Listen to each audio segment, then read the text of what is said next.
This is Gerald W. Brister, and it's almost Mother's Day, and this thing has rolled around in my heart for probably 3 weeks. My mother's dead, my father's dead, but it's a story, and it's a life and death story, and it's a real story. It's my own miracles. I've had things in my life that are miracles. I could have not planned them, and I'm going to tell you a miracle about my mom.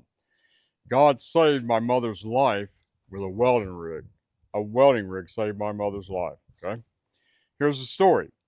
I hadn't seen my mother in probably a couple of years, and as far as I knew, everything was fine. We live in California. It's like 2,400-mile drive back to Louisiana. I'm sitting at lunch one day, um, and I was working in a fabrication yard. I wasn't making a lot of money, 40 hours. We had decided to homeschool the last kid. He was having some troubles. My wife quit her job, and so the money wasn't big, and a lot of things. I'm sitting there eating a lunch, and I'm looking out at the hills, and just like this, I have this thought, and that's how the Holy Spirit works. It was, you need to go home and see your mom. And I kind of did like this, even just sitting in church, I'm like, you need to go home and see your mom. So I worked the rest of the day. I got home. I walked in the house, and I told my wife, I said, this is really crazy. It hasn't left me all day. I said, we really don't have the money for it. It's a bad time for a lot of reasons to go do it. But I think we are supposed to go home to see my mom. She looked at me and took my hand and said, come here, I want to show you something. When she read her Bible every day, she kept a journal, a little log of what you get. And I would advise you to do that. Don't try to analyze it. Just write your thoughts down and then go back a week or so later and look, and you'll see God's hand writing you a message a lot of time. She took me in there and showed me. She said, 2 days ago, I got the exact same thing. That we go home, see your mom. She said, I know it's a bad time. There's not the money. There's not this. There's not that. But I think we're supposed to go. I said, okay, let's do this. Let's wait another 2 days. I said, you read and pray. I'm going to read and pray. Don't tell me what you think. And we'll come together and we'll compare our notes again. So those 2 days went by and we came together, and it's like, yes, we're supposed to go. It's like a knowing you have. You don't have to explain it to anybody. You can. You can say, well, I'm going home because I have, but you don't feel like you have to. That's one of the signs it's God. It's not a mean thing. I just don't have to inform you. I just decided. I went ahead and quit my job. And the next day I called my mother up and I said, look, I said, we're planning on coming out to see you. Da da da da. My mother never goes anywhere. My father was handicapped. He'd had some strokes. And she said, oh, she said, you can't come now because your sisters are taking me on this week or 10-day trip and I'm going to be gone. And I'm like, wow, I'm thinking on the phone. I just quit my job. Da da da da. Money's short. I said, I do the right thing. So that week I built some racks actually for this truck. I showed one. I'm going to show it here soon about rigging up, and I built that exact rack that I'm going to show you in the videos during that week while I was off with my stepson. We worked there at the house.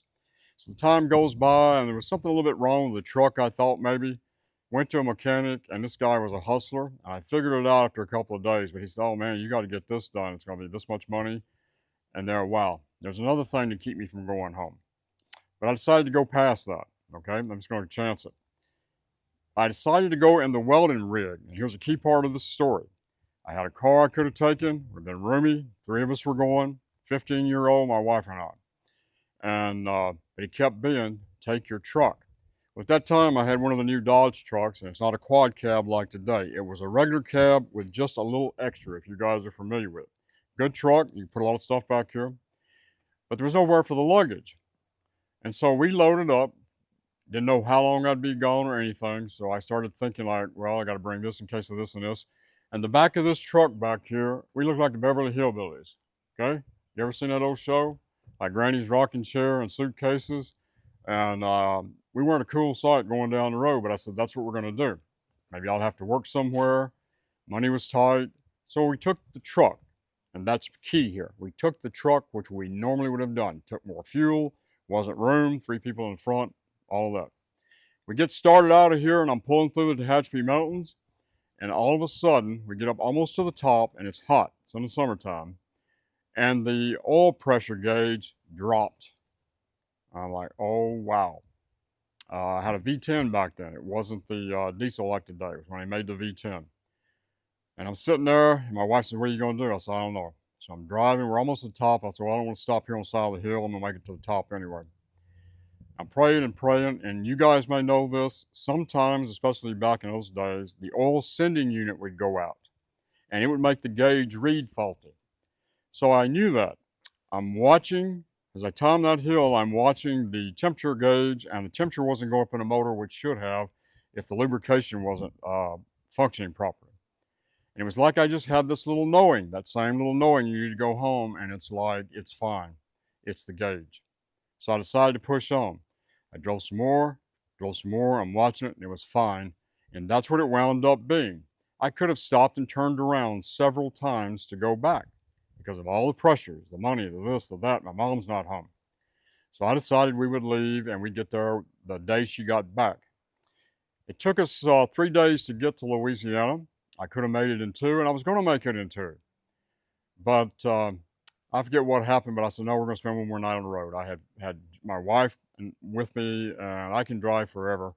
They couldn't. We were miserable. So we stopped in Waco, Texas, I think. The next morning, I get up early before the sun comes up because I want to get out of Dodge. And you guys may know there on the interstate, there is this huge, I don't know if it's aluminum clad, stainless, whatever it is, and there's a place there like Golgotha. There's a cross, statues of Jesus, real life size, and there's this huge cross there that's, I don't know, maybe 100 feet high and 50 or more feet wide. As we topped an overpass that morning, I didn't even know it was there. The sun was coming up in the east behind it, and it's startling. It was a startling sight. It like sent chills down my back. That sunlight was gleaming off this thing, and I had no idea it was there. And it was like, keep going, okay? Keep going. We actually stopped there. I stopped there for a minute, looked at it. I think it was one of the NFL football players there in Texas that had provided the money. But anyway, I stopped there, okay? 2,400 miles. Pay attention to the timeline.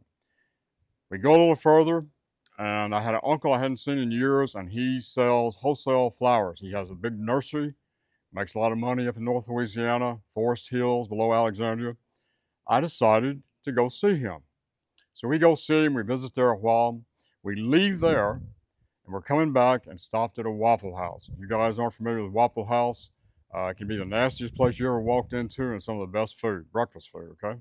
We ate there. We sat there a little while. So we left headed home. And I remember the closer we got to my mom and dad's house, I could have stopped to pee. And I said, no, I'm just going to keep going. My mom and dad have an old ranch-style house, and it had a big carport right out the kitchen door.